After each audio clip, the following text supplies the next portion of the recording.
naubos si Mami. Food niya. Ito para.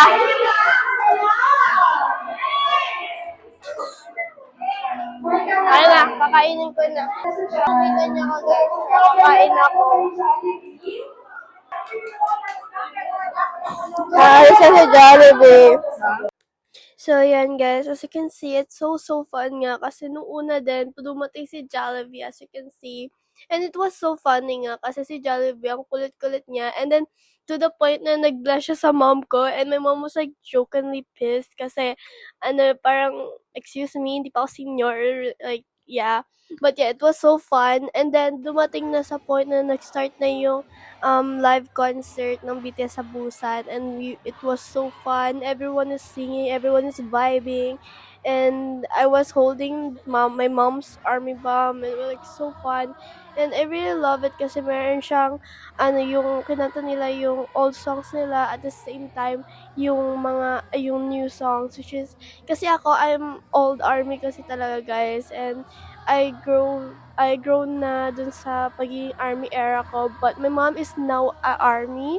So like it's a great bonding for us kasi alam niyo yung new songs and I know the old songs. So yeah, it was so fun talaga guys. Hey guys, so tapos na yung yung event namin. Kita ko.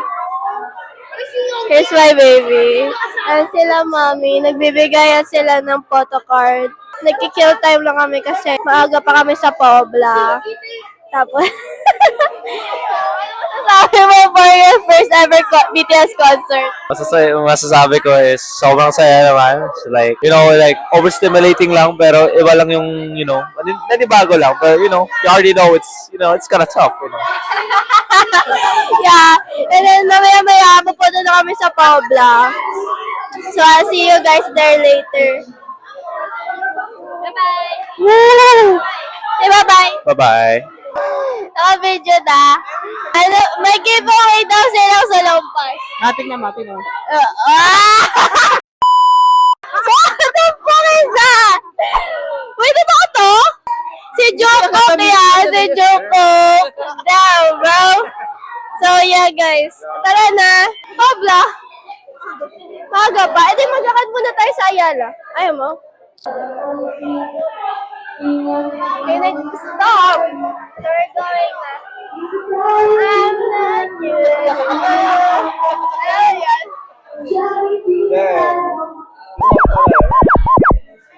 Excuse me. There you go. Okay.